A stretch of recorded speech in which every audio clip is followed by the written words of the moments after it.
Shalom, selamat pagi saudara. Senang sekali bertemu dalam doa pagi. Mari kita cari Tuhan, karena Dia sungguh indah dalam kehidupan kita. Pertolongannya tepat waktu. Karena kasih-Nya begitu besar, maka kita cari Dia pada pagi hari ini.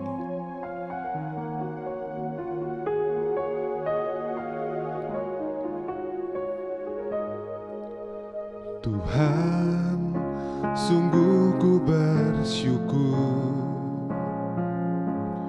Kau menyertai hidupku selama ini. Bapa, ku berterima kasih untuk kasih setiamu yang tak pernah berakhir.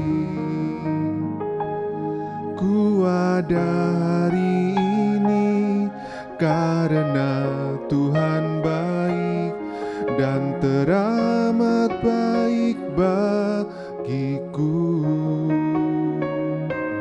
Semua yang ku alami bersamamu ku lewati. Indahnya kasih Tuhan seperti pelangi. Sehabis hujan,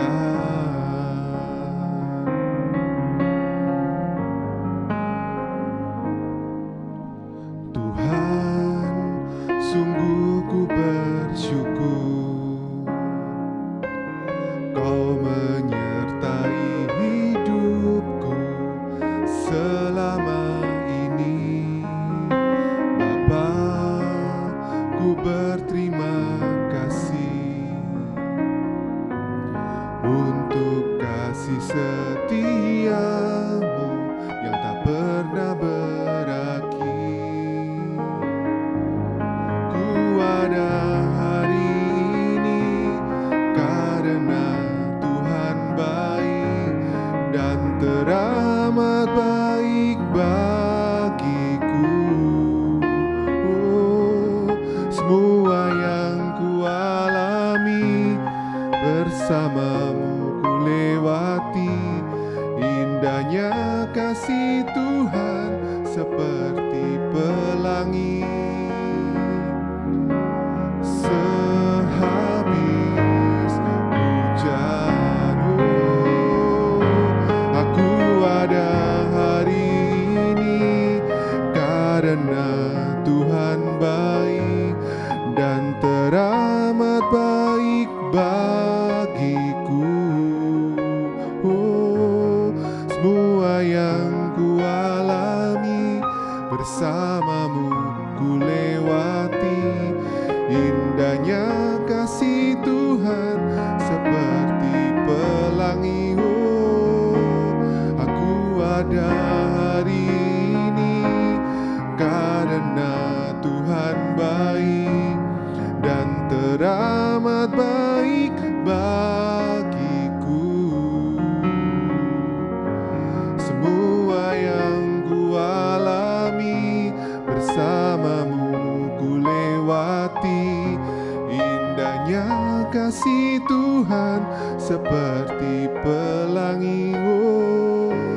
Aku ada hari ini karena Tuhan baik dan teramat baik bagiku. Semua yang ku alami bersamamu ku lewati. Indahnya kasih Tuhan seperti pelangi. Ku ada hari ini karena Tuhan baik dan teramat baik bagiku. Semua yang ku alami bersamamu ku lewati. Indahnya kasih Tuhan seperti pelangi. Indahnya kasih Tuhan seperti pelangi. indahnya kasih Tuhan seperti pelangi sehabis hujan.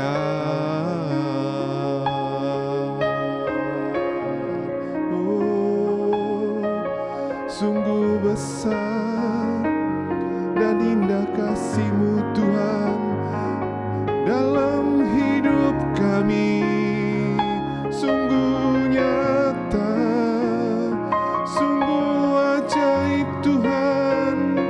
Oh Yesusku, terima kasih atas kasih setia-Mu yang tak pernah habis, tak pernah berkesudahan dalam hidup kami. Oh Yesus, terima kasih, terima kasih. Oh Tuhan, kami bersyukur Tuhan atas penyertaan dalam kehidupan kami. Kami tidak dapat berbuat apa-apa tanpa Engkau ya Tuhan. Bahkan kami akan jatuh jika Engkau tidak menggandeng kami. Dan tanpa rahmat-Mu dan pertolongan-Mu, kami akan hancur Tuhan. Terima kasih Tuhan atas kasih setia-Mu yang besar dalam kehidupan kami Tuhan. Kami ingin lebih mengenal-Mu, ingin lebih merasakan kasih setia-Mu dalam kehidupan kami. Biar firman-Mu pada pagi hari ini dapat menerangi hati kami Tuhan akan kebesaran dalam kehidupan kami. Terima kasih ya Tuhan, Kau berkati yang menyampaikannya hanya dalam nama-Mu Tuhan Yesus. Kami sudah berdoa. Haleluya. Amin. Shalom Bapak Ibu Saudara terkasih dalam Tuhan Yesus Kristus. Saya ucapkan selamat pagi. Kembali berjumpa dengan saya dalam sesi ibadah doa pagi secara online. Di bulan Juni ini tetap dalam tema Roh Kudus. Nah, kita belajar bahwa hidup kita bukan hanya saja perlu dipenuhi dengan Roh Kudus, tetapi hidup kita juga perlu hidup oleh Roh, hidup dipimpin oleh Roh Kudus. Nah, apa artinya hidup dipimpin oleh Roh Kudus dan apa hasilnya kita hidup oleh Roh? Oleh sebab itu kita akan sama-sama membuka kebenaran firman Tuhan dalam Galatia pasal 5 ayat 16 sampai dengan ayat yang ke-18. Galatia pasal 5 ayat 16 sampai dengan ayat yang ke-18. Akan saya bacakan bagi Bapak Ibu Saudara. Hidup menurut daging atau roh. Maksudku ialah hiduplah oleh roh, maka kamu tidak akan menuruti keinginan daging. Sebab keinginan daging berlawanan dengan keinginan roh, dan keinginan roh berlawanan dengan keinginan daging. Karena keduanya bertentangan, sehingga kamu setiap kali tidak melakukan apa yang kamu kehendaki. Akan tetapi jikalau kamu memberi dirimu dipimpin oleh roh, maka kamu tidak hidup di bawah hukum Taurat. Nah Bapak Ibu Saudara terkasih dalam Tuhan Yesus, di dalam ayat ini kita bisa belajar Galatia menjelaskan bagaimana kita ini hidup oleh roh, hidup dipimpin oleh Roh Kudus. Firman Tuhan katakan terkhusus ayat 17, sebab keinginan daging berlawanan dengan keinginan roh, dan keinginan roh berlawanan dengan keinginan daging. Roh Kudus ingin memimpin hidup kita, ingin membawa kita kepada seluruh kebenaran firman Tuhan. Dan firman Tuhan katakan, keinginan daging itu berlawanan dengan keinginan roh. Ketika hidup kita dipimpin oleh daging, maka kita akan hidup di dalam dosa, hidup dalam kenajisan, hidup di dalam hal-hal yang tidak disukai oleh Tuhan. Tetapi sebaliknya ketika kita hidup oleh Roh Kudus, ya, maka saya kena percaya kita akan hidup dalam kebenaran firman Tuhan. Kita akan hidup dalam kekudusan. Kita hidup akan berkenan di hadapan Tuhan. Oleh sebab itu, orang Kristen tidak cukup hanya dipenuhi dengan Roh Kudus, tetapi kita juga perlu hidup dipimpin oleh Roh Kudus atau hidup oleh Roh. Banyak orang berkata, ya, Pak, si A itu orang Kristen, ya, bahasa rohnya kenceng, tetapi jinanya juga kenceng.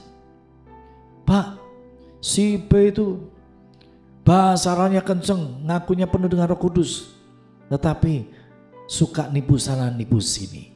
Nah, Bapak Ibu Saudara terkasih dalam Tuhan Yesus, ya.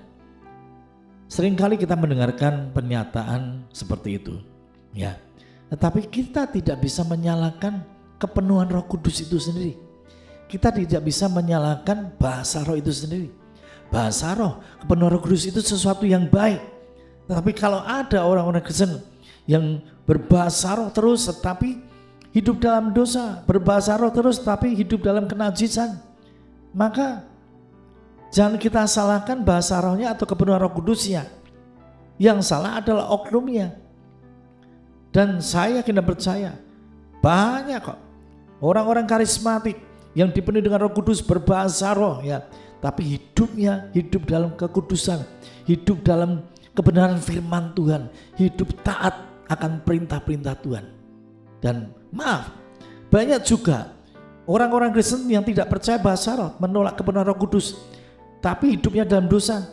Ada nggak? Ada, dan cukup banyak. Ya, oleh sebab itu yang menjadi persoalan itu, ya, bukan masalah bahasa rohnya atau dipenuhi dengan Roh Kudusnya. Saya yakin dan percaya itu sesuatu yang baik, tetapi kembali kepada oknumnya, ya. Masih banyak orang-orang Kristen yang dipenuhi dengan Roh Kudus berbahasa roh, tetapi sekaligus dia hidup dalam kesucian, hidup dalam kebenaran firman Tuhan. Ya, oleh sebab itu mari kita izinkan hari-hari yang kita lalui hidup dipimpin oleh Roh Kudus, hidup oleh Roh Kudus, sehingga kita boleh menghasilkan buah-buah yang baik, buah roh, buah kebenaran. Ya, hidup dalam kekudusan, itu yang Tuhan kehendaki di dalam hidup kita. Oke, kita akan melihat ayat selanjutnya. Di dalam Roma pasal 8 ayat 14 sampai dengan ayat yang 15. Roma pasal 8 ayat 14 sampai dengan ayat yang 15. Demikian bunyi firman Tuhan, semua orang yang dipimpin Roh Allah adalah anak Allah. Sebab kamu tidak menerima oleh roh perbudakan yang membuat kamu menjadi takut lagi, tetapi kamu telah menerima roh yang menjadikan kamu anak Allah. Oleh roh itu kita berseru, ya Aba, ya Bapa. Ya, Kitab Roma pasal 8 menjelaskan terkhusus ayat 14. Semua orang yang dipimpin oleh Roh Allah, Roh Kudus, adalah anak Allah. Nah, saudara terkasih dalam Tuhan Yesus, kata anak ini di dalam bahasa Yunani itu ada dua. Kata anak pertama dalam bahasa Yunani adalah teknon. Teknon adalah anak yang masih kecil, ya, masih kanak-kanak, masih bayi. Sedangkan kata kedua adalah huios. Ya, huios adalah anak-anak yang sudah dewasa. Ya.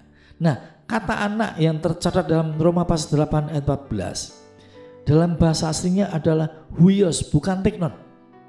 Huios artinya adalah anak-anak yang sudah dewasa, artinya dewasa secara rohani itu tahu kapan waktunya untuk berdoa, tahu kapan waktunya untuk membaca Alkitab, kapan waktunya untuk beribadah, kapan waktunya untuk melayani Tuhan, kapan waktunya untuk masuk di dalam hadirat Tuhan.